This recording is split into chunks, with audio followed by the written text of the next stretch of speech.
Halo, selamat pagi anak-anak. Baiklah, bagaimana kabar kalian pada hari ini? Oh, baik. Baiklah, pada hari ini kita akan masuk pada materi. Di sini Ibu akan membawakan materi yaitu teori-teori menulis, proses menulis, jenis tulisan atau karangan. Tahukah kalian apa itu pengertian menulis?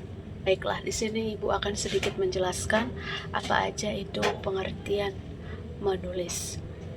Menulis adalah kegiatan menuangkan gagasan, perasaan, informasi, atau pesan ke dalam bentuk bahasa tulis dengan tujuan agar dapat dibaca, dipahami, dan dimanfaatkan oleh orang lain.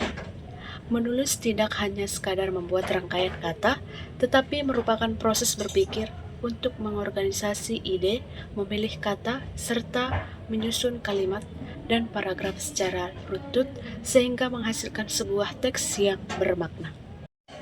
Selanjutnya di sini ada juga manfaat menulis, yang dimana ada terbagi 4. Yang pertama, mengembangkan kemampuan berpikir, yaitu menulis membantu seorang berpikir secara teratur, runtut, dan logis karena harus menyusun ide menjadi kalimat dan paragraf yang jelas. Yang kedua yaitu meningkatkan kemampuan bahasa seperti menulis, kosakata bertambah, pemahaman tentang tata bahasa meningkat, serta kemampuan menyusun kalimat menjadi lebih baik.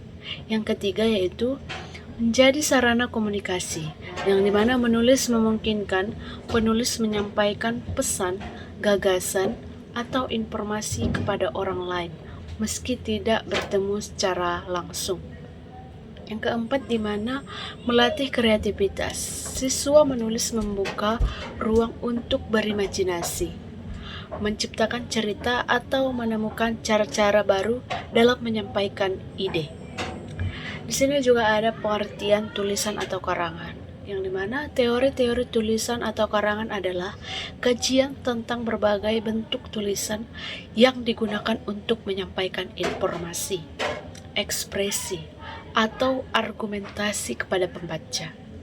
Jenis tulisan ini berfungsi sebagai sarana komunikasi yang memungkinkan penulis untuk menyampaikan ide, pendapat, atau cerita dengan cara yang terstruktur dan sesuai dengan tujuan tertentu.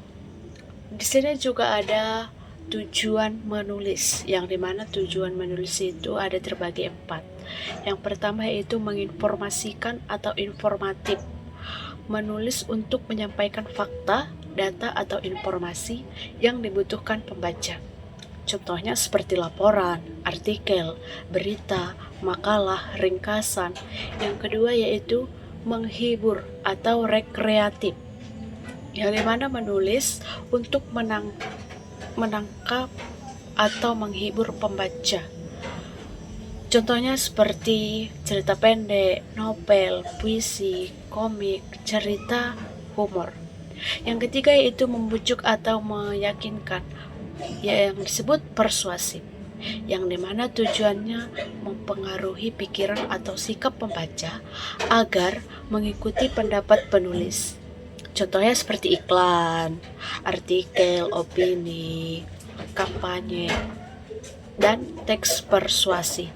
Yang keempat yaitu menjelaskan atau memaparkan, yang disebut dengan ekspositori, yang dimana memberikan penjelasan secara logis dan jelas tentang suatu topik agar pembaca memahami. Contohnya seperti teks eksposisi, laporan, penelitian, penjelasan, prosedur.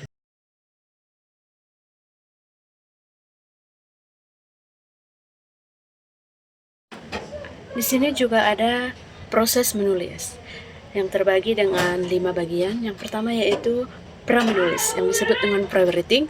Yang kedua menulis draft, yang disebut dengan drafting. Yang ketiga merevisi, yang disebut dengan revising. Yang keempat mengedit atau disebut dengan editing. Yang kelima mempublikasikan atau disebut dengan publishing. Di sini saya juga membuat sedikit kesimpulan. Secara umum, manfaat dari menulis itu adalah untuk mempengaruhi kemampuan dan potensi kita dalam menuangkan dan mengembangkan gagasan, ide, pikiran, dan perasaan dalam bentuk tulisan yang dirangkai menjadi kalimat yang mudah dipahami.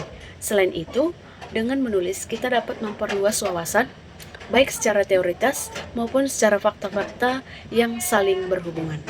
Sekian materi kita pada pembelajaran hari ini. Terima kasih.